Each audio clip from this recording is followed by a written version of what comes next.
Olá, seja bem-vindo ao canal Teologia e Graça na Veia. Sou o pastor Edinho, o seu amigo. Eu quero compartilhar um texto bíblico para trazer um assunto interessante com o tema relacionamento entre nora e sogra. O texto base é o livro de Ruth, não é verdade? É possível bons relacionamentos, nora e sogra, sogro e genro também. É possível. A Bíblia traz todo o ensinamento para nós. Você que frequenta a escola bíblica dominical, olha só, ou você que ainda não frequenta, eu tenho certeza que você está vendo esse vídeo, ouvindo essa mensagem, é um culto extraordinário, é o melhor culto de ensino, até porque o culto de ensino, que se você frequenta, se é que frequenta, lá chega o ensinador, o pastor, o mestre, o doutor, e ele vai falar exatamente aquilo que ele estudou, aquilo que ele apurou. Você vai, é aquela coisa meio que metódica, né, rotineira, você entra no culto para fazer o seu culto, você ouve a palavra, acabou a palavra, você vai embora para o seu lar, para a sua casa. Dificilmente, quando acaba um culto, existe um comentário. Dificilmente, hein? Dificilmente. Eu falo por experiência própria. Dificilmente, quando acaba um culto de ensinamento, as pessoas ficam comentando. É raro. Comentando que palavra, em que ensino, hein? Discutindo o assunto abordado. O tema que o ministrante, o palestrante, ele abordou, que ele transmitiu para os ouvintes, para a classe, para a igreja, né? Dificilmente para a comunidade, dificilmente vão ficar discutindo. Raro, pode acontecer que existem pessoas discutindo que palavra, que mensagem, esmiuçando aquele texto, esmiuçando aquele ensinamento, né? Ou contestando o que o suposto pregador, ensinador, mestre, pastor colocou na tribuna, no seu púlpito, lançou para os ouvintes, não é? Agora, culto de ensinamento de verdade é o culto da escola bíblica dominical. E te provo, porque é onde exatamente deveria acontecer dessa forma, a interação entre alunos e professor, e mestres, né? Professores e professoras, né? Onde o professor permite que o aluno transmita a sua opinião, faz as suas perguntas, as indagações dos alunos serão muito importantes, a participação dos alunos é muito importante, e até porque o ambiente acaba esse culto de ensino maravilhoso. Após isso, o povo ainda continua discutindo o assunto, conversando do assunto que foi a base daquela escola, daquela aula, né? Então, escola bíblica dominical é diferente. Lá você pode dar sua opinião, não concordar com a opinião do professor, concordar ou discordar, dar glória a Deus ou não dar glória a Deus pelo que ele está falando. Escola dominical é um ambiente maravilhoso. Continue frequentando a escola bíblica dominical. Continue sendo um apaixonado pelo ensino da Bíblia Sagrada.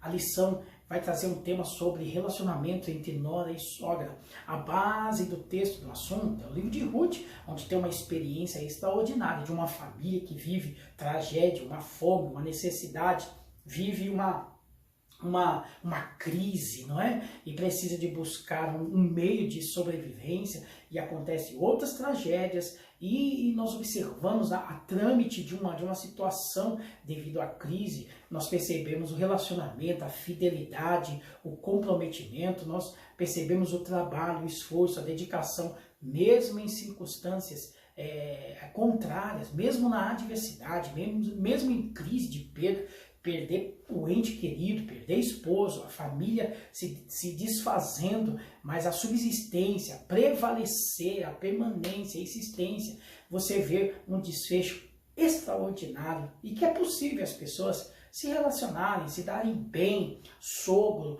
com genro, nora e sogra, é possível sim. É visto que a maioria, no tempo presente, né, acaba até tratando de uma forma como meme, como piada, de uma forma bem humorada, mas é possível.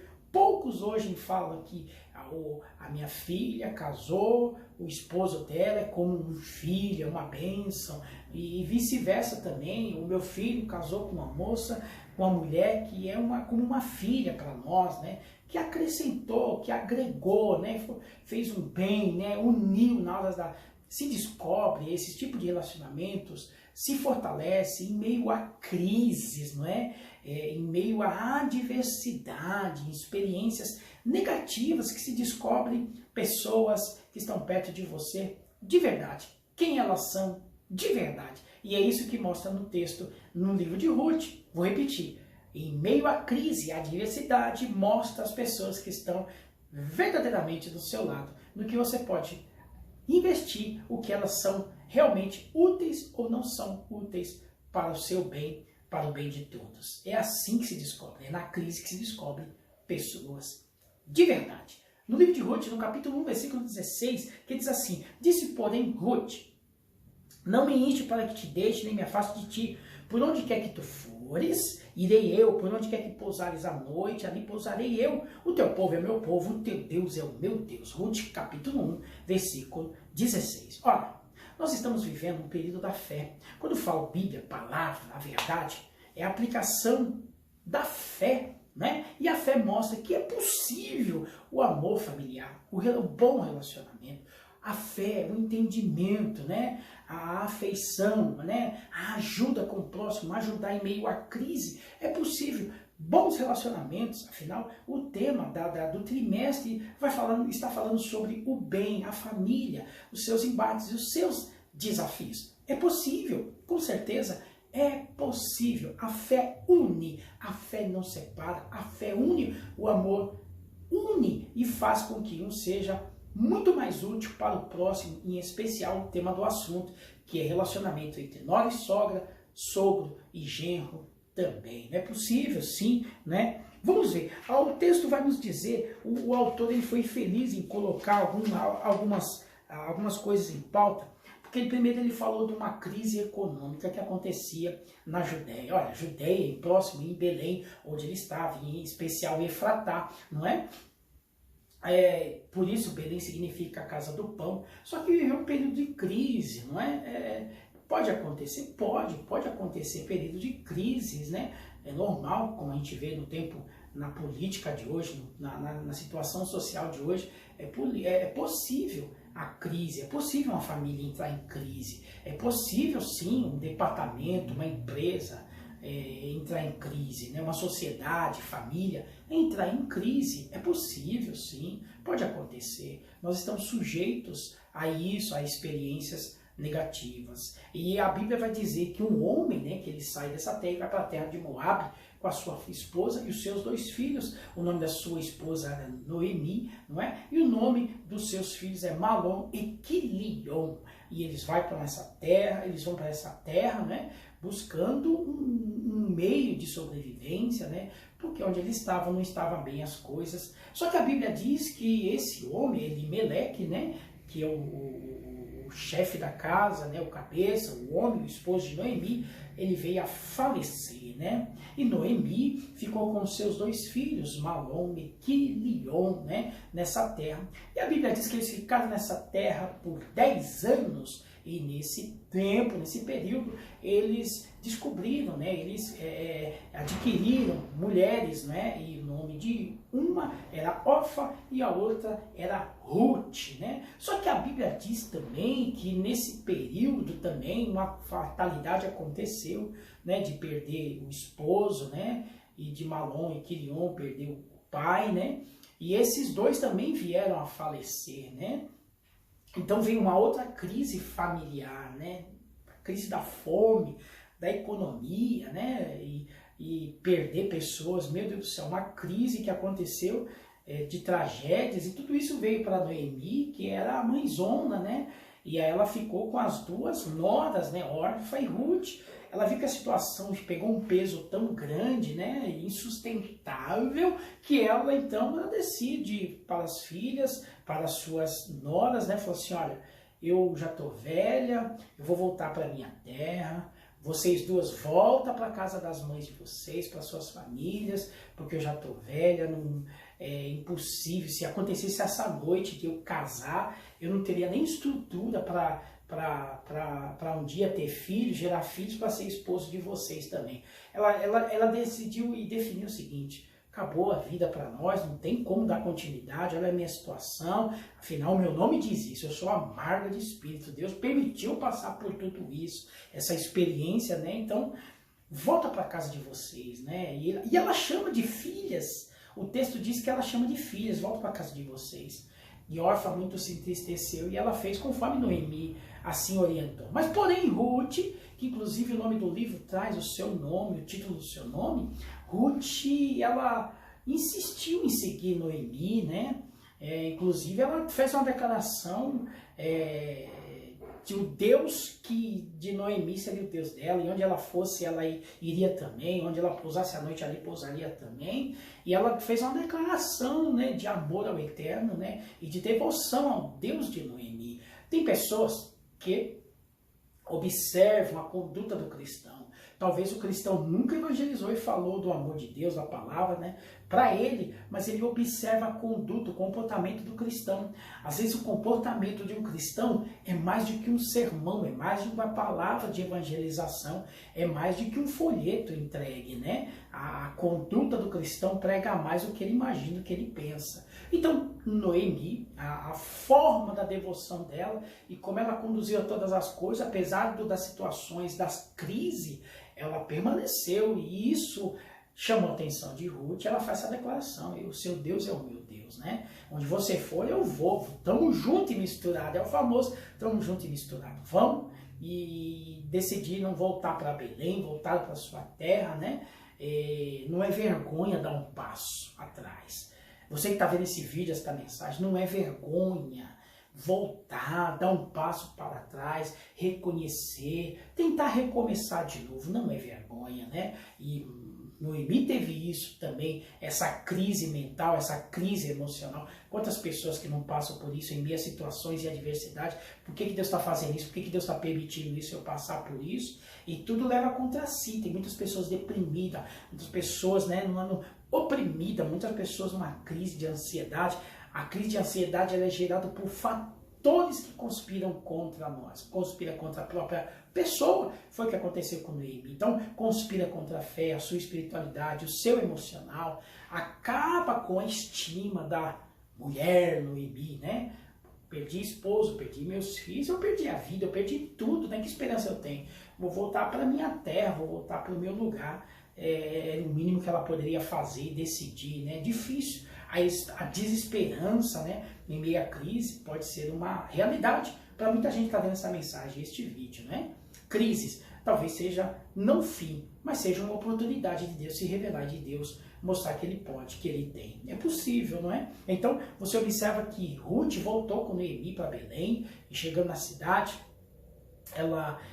uma ocasião, né, que tinha, porque era terra e plantação, cultivo, era agricultura, e foi exatamente onde Ruth foi buscar para subsistência, para permanência, né, para alimentação dela e da sua sogra chamada Noemi, não é? Que a condição de sogra já não existiria mais, mas ultrapassou a posição de sogra, uma posição de amiga realmente, uma posição de filha, de amigo, de próximo. É isso que a fé, o amor, a palavra, é possível as pessoas se unirem, é possível as pessoas se achegarem, se dar bem um com o outro, né? É possível, sim, certamente. E ela foi para o campo, né? E o texto vai dizer para nós a importância de superar a crise quando ela volta para a terra, né? E a união das duas é uma demonstração de afeto, de amor, de carinho. E o texto vai dizer no capítulo 2 que Ruth vai para o campo, né? E em Deuteronômio, a lei mosaica vai dizer sobre respigar, né? De colher as espigas do milho, né? No campo de cevada, né? De colher, era permitido isso. As pessoas mais pobres, desfavorecidas, poderiam acessar o campo e recolher aquilo que os colhedores deixavam cair, de propósito ou não, mas que ficavam para trás. As pessoas poderiam pegar, não é? Que a lei de Moisés dava essa condição. Foi isso que Ruth fez para a sua sobrevivência e da Noemi também, não é? Só que a tramitação de tudo, de que Ruth, ela percebe, observando que Boaz, o dono do campo, era um parente remidor que também está dentro da lei. No caso, alguém tinha direito a restabelecer a sua propriedade, caso tivesse um parente remidor, não é? Que deveria ser comprovado que tinha condição, tinha que ser rico, tinha que ter condição para isso, né? Para ser um parente remidor. Primeiro, tinha que ter condição, né? Primeiro, tinha que ter condição de direito, documentada, de ser parente, não é? Segundo, tinha que ter condição de comprar, né? De resgatar e de pagar aquele preço e devolver a propriedade para um parente remidor. E em terceiro lugar, tinha que ter vontade, a pessoa tinha que querer, né? Uma coisa, você que está vendo essa mensagem, você que ama a escola dominical, você que gosta da Bíblia, uma coisa é ser parente remidor, outra coisa é ter dinheiro, mas a terceira coisa é ter vontade e propósito para isso, né? Tem que querer. Não adianta ser parente e ter dinheiro, tem que querer. Por isso que Paulo escreveu em 2 Coríntios capítulo 8, versículo 9, dizendo que Cristo, né, se fez, sendo rico, dono do céu, se fez pobre, né, por isso que ele usa uma referência de Boaz, né? Aqui o autor coloca Boaz, é um tipo de Cristo, nosso Redentor, que sendo rico se fez pobre. Aí ele fala que Cristo, sendo Redentor, se fez rico, que era rico, se fez pobre para nos fazer herdeiros das suas riquezas espirituais. 2 Coríntios capítulo 8, o versículo de 9. Então, a riqueza de Cristo para as nossas casas, para os nossos lares, para as nossas famílias, né? Então, quando ela descobriu, ela compartilha com Noemi de que Boaz poderia ser um parente remidor. Então, para ser parente remidor, tinha que ter muito dinheiro e também tinha que ter condição e querer também, tinha que ter boa vontade, né? E toda aquela situação, quando Boaz, ele analisa, ele observa Ruth, e ele dá uma ordem para os seus servos deixarem as espigas caírem para colher, e deu acesso a ela para o campo, não é? E tudo isso era um propósito divino, com certeza, né? E toda aquela situação, quando ela descobre, e Boaz aceita a proposta de resgatar aquela terra, de devolver a herança para Noemi, toda a tramitação, e acaba mais do que isso, de ser um parente remidor e ter a vontade. Surgiu o amor e o interesse de Boaz por Ruth, acaba se casando, né? E daí nasce Jessé, Davi, aquela coisa. Por isso que quando chega o ministério de Jesus, o nome de Jesus era bem aí, Jesus, o filho de Davi, né? O Cristo, né? Então, o jargão, o título Filho de Davi, ela é exatamente dessa genealogia, desta marca, né? Desta raiz, né? De Boaz, por causa desse relacionamento de Ruth. Então, é possível, né? Por Ruth ser de uma outra terra, de ser moabita, né? E aquela coisa, a conexão dela com Noemi, que era de Belém, né? Da cidade de Efratá. Você vai observar, então, que essa relação trouxe exatamente bênçãos para a sua casa, o resgate e um grande ensinamento para nós, né? Que é possível, sim, bom relacionamento, né? Na hora da crise, na hora de situações desfavorecidas, né? Então, de pessoas se derem bem, e especialmente a nora e sogra, né? Descobrir mais do que uma nora, mas descobrir uma filha, uma pessoa amiga, né? Genro e sogro precisam ser amigos, não é? Nora e sogras podem ser bons amigos, não é? Alguns casos, mais do que isso, ser declarado um filho ou uma filha. Mas o importante é serem amigos. Diferente de hoje, que muita gente tem seus sogro como um arqui-inimigo, ou a sua sogra, a sua nora como inimigos. E isso é possível ser transformado pela palavra, pela fé, o amor que une as pessoas, que une propósito, que une famílias. Então, frequente escola bíblica dominical, dê o seu comentário, deixa a sua opinião junto ao professor, e o professor certamente vai trazer coisas novas para você. É possível sim, né? O exemplo de relacionamento entre Ruth e Noemi. E Ruth foi capaz de cuidar da sua sogra Noemi. É muito comum também observarmos o cuidado, né, de nora, cuidar da sogra na sua velhice, na sua enfermidade, na sua doença e vice-versa. Também, como você vê, genro cuidar da sogra, o genro cuidar do sogro, na hora da crise, na hora da velhice, não desampará-los, como Noemi tinha tudo para ser uma mulher desamparada. Noemi tinha tudo para uma mulher viver no caos da existência dela, num caos emocional e espiritual. Economicamente já estava ruim, ela tinha tudo para morrer de fome, né? Realmente ser a finalidade de ser amarga, como assim o nome assim indicava, e que ela achava que o nome tinha mais importância do que o plano que Deus estabeleceu para ela. Então é possível sim, a palavra une, é possível o respeito, é possível acontecer o respeito, o carinho. Tem muita gente que tem o sogro como inimigo, nora, minha sogra, meu sogro como inimigo. Não, é possível. Primeira coisa, o respeito. Primeira coisa, o respeito, a paz, a fé, o amor une, respeitando. É possível também, você que está vendo esse vídeo, é possível, às vezes, pessoas não se derem bem, sogra, nora, por influência, por decisões, enfim, por opiniões, por contraditórias, né, por posicionamentos diferentes, às vezes por economia, às vezes por herança, né? É possível, mas o mínimo que pode acontecer é o respeito, né? Você que está vendo esse vídeo, é o mínimo que os professores têm que pregar nas igrejas, ensinar, é o respeito. A fé vai unir, vai trazer entendimento, o amor, mas o respeito em primeiro lugar. É possível sim que a sua família seja abençoada, que as famílias sejam ricamente abençoadas pelo Deus Todo-Poderoso. Frequente escola dominical, frequente escola bíblica dominical da sua igreja. Ore pelos seus professores e professoras. Certamente continuarão sendo bênçãos nas mãos de Deus. Até o próximo vídeo. Permitido Deus.